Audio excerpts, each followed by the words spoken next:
I can't wait to use this very specific pair of headphones off my wall. Oops! Sure hope I can fix that. What's it like if you need to repair your headphones and reach out to a manufacturer for support? Will they even sell you replacement parts? That's what we're here to find out today. We reached out with an email not affiliated with any reviewers or the headphone show or anything like that to see how manufacturers would respond, because if I reach out, they're probably just going to give me a replacement part. But what if it's someone they don't know? For every brand we reached out to, the issue is related to some part of the headband, whether it's the adjustment mechanism on the side that lets it click up and down, part of the plastic maybe, or carbon fiber cracking, or if it has a self-adjusting suspension strap, we just say that the strap itself is broken. And for each of these, I made sure to pick a part in the headband assembly that should be replaceable. And the very first one that responded was Grado, sending us a link to a part that's $5. Honestly, for all the crap that we give Grado in this hobby, that was pretty good. No fluff, right to the point, a cheap replacement part that you can buy really easily. For Audio-Technica, we said there was a problem with the adjustment mechanism on the ADX 5000, and they said they have the parts in stock for it at $343.66 each. Not cheap, but that is a part for a very expensive headphone, and at least they're willing to sell us a replacement part.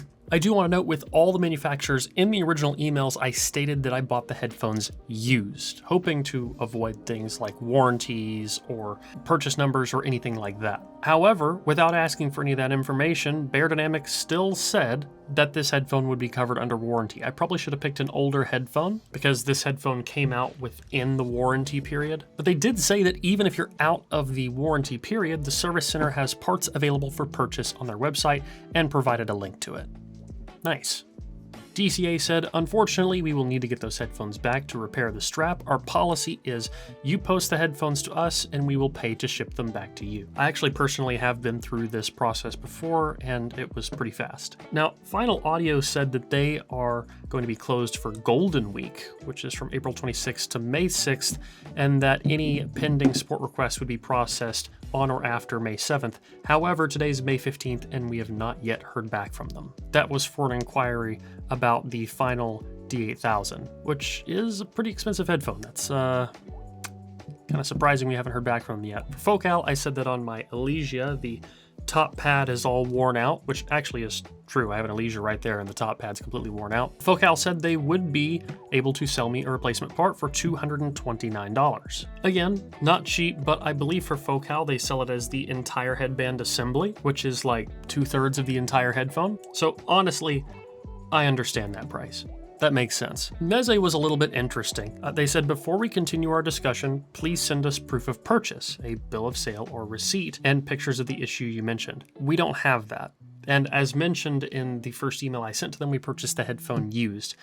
I found that a little bit frustrating, and not long after receiving this email, someone else showed me that I can just buy a new suspension strap on their site. If I was a customer, I would have just done that. They might have been trying to see if they could give us a suspension strap under warranty or something like that, but it would have been nice if they had also just sent us a link and said, hey, you can purchase it here, but let me check and see if your headphone is under warranty, instead of just, letting me figure it out on my own. By the way, if you don't want to go through all this process, and if you got your headphones from headphones.com, not only do they have 365-day returns, but they also have some of the best customer support in the game.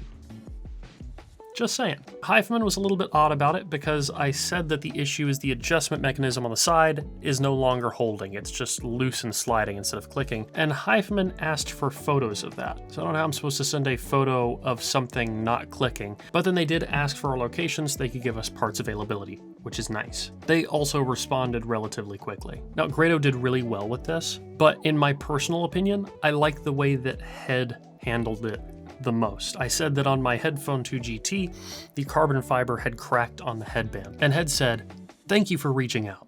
Sorry to hear the headband seems to have a crack in it. I can definitely offer to send the headband for DIY replacement. Here's a video for the process. Replacement with a YouTube link. Now they did say after that, to make sure I can send it out for free, please send the original purchase invoice and the serial number of the unit, which you can find on the indicator plate. We don't have the original invoice, just the serial number plate. I do really love that not only were they willing to just send us a replacement part, but also that there's a video on how to perform the repair ourselves. Really like that. Really like that. Now, Sennheiser bounced us from one department to another, but eventually said, hey, you can just fill out this form online.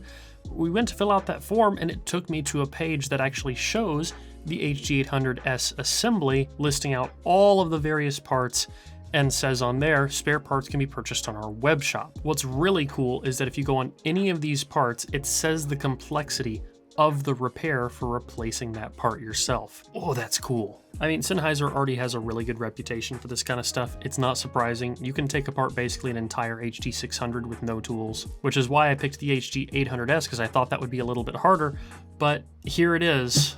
We also reached out to Moondrop. No answer, so that's not great. I'm the kind of person where I really like to keep a headphone for a long time, and if something breaks, I'd like the ability to fix it. Aside from not hearing back from Moondrop or Final Audio, I feel like everyone did pretty well here. Some obviously went above and beyond, but regardless, we always end up in a position where the headphones end up repaired and are able to continue being used. That's something that matters to me a lot. I'm the kind of person where when I buy something, I want to be able to keep it for a long time. And if it breaks, I want to be able to fix it and keep using it. I also strongly believe that high-end products should not be disposable, they should be fixable. And from what we've seen today, I think a lot of these companies feel the same way. Let me know down in the comments what your take is on all of this. Who do you think did the best? Who do you think did the worst? And what would you like to see us try in the future? I think that's going to wrap up this video. Guys, if you liked it, leave a like down below. Comment, let me know what you want to see in the future. If you want to get active in the community, get the Discord or the forum, both available at the link in the video description. As always, don't forget to stick around, subscribe for more videos like this in the future.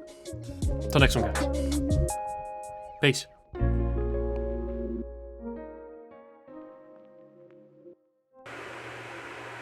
Why does this look like the parts from like 6 different headphones?